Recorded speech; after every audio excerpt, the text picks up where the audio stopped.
আর মাত্র কয়েক মিনিটের অপেক্ষা, তারপরেই কিন্তু শুরু হতে চলেছে এই বছরের সবথেকে বড় বিরল মহাজাগতিক পূর্ণগ্রাস সূর্যগ্রহণ। বিগত প্রায় 100 বছরের মধ্যে সবথেকে বড় মহাজাগতিক সূর্যগ্রহণ শুরু হতে যাচ্ছে আর মাত্র কিছু সময়ের মধ্যেই।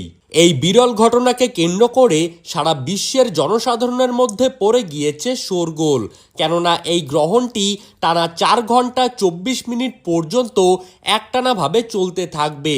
গ্রহণটি পূর্ণগ্রাস হবার কারণে গর্ভবতী মায়েদের পাশাপাশি শিশুদের জীবনে ভয়াবহ প্রভাব পড়তে পারে। জ্যোতিষবিদরা জানিয়েছেন এই সময় গ্রহণের নিয়মকানুন অত্যন্ত যত্ন সহকারে পালন করতে হবে। যে কোনো ভুল ত্রুটি হলেই জীবনে কিন্তু ঘনিয়ে আসতে পারে ভয়ঙ্কর বিপর্যয়, তাই এই সময় আপনারা অত্যন্ত সতর্ক থাকবেন। তো সুপ্রিয় দর্শক, আমরা এখন দেখে নেব এই সূর্যগ্রহণটি ঠিক কোন সময়ে কখন শুরু হতে চলেছে এবং কখন শেষ হবে। কোন কোন জায়গা থেকে এই সূর্যগ্রহণটিকে স্পষ্টভাবে দেখা যাবে, কোন কোন জায়গায় গ্রহণটির পূর্ণগ্রাস দৃশ্যমান থাকবে, গর্ভবতী মায়েরা এই সময় কি কি করবেন আর কি কি করবেন না, বিশেষ করে বড় বড় বিশ্বের জ্যোতিষবিদরা আপনাদেরকে কি কি সতর্কবার্তা জানিয়ে দিয়েছেন, তাই কিন্তু আমরা আজকে জেনে নেব এই ভিডিওটির মাধ্যমে। তাই বিস্তারিতভাবে জানতে হলে অবশ্যই ভিডিওটিকে শেষ পর্যন্ত দেখতে থাকবেন। আর আপনি কোন জেলার গ্রহণ সম্পর্কিত খবরের আপডেট জানতে চান, সেই জেলাটির নাম ভিডিওর কমেন্ট বক্সে লিখে জানিয়ে রাখবেন। আর এই রকমই প্রতিনিয়ত গ্রহণ সম্পর্কিত খবরের আপডেট আপনি যদি সবার প্রথমেই প্রতিদিন পেতে চান, তবে অবশ্যই আমাদের ইউটিউব চ্যানেলটিকে সাবস্ক্রাইব করে রাখবেন।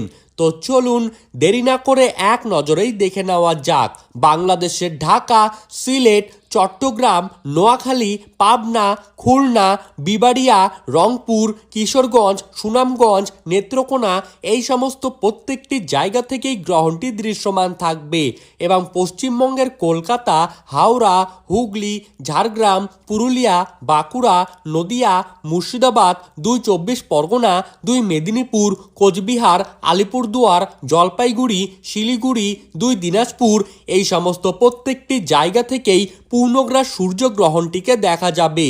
এছাড়া আসাম ও ত্রিপুরার বেশ কিছু জায়গা থেকে গ্রহণটি কিন্তু অল্প দেখা যাবে।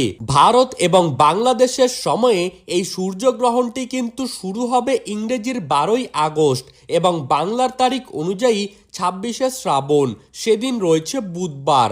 ভারতীয় সময় অনুযায়ী এই সূর্যগ্রহণটি শুরু হবে সকাল 9:04 থেকে।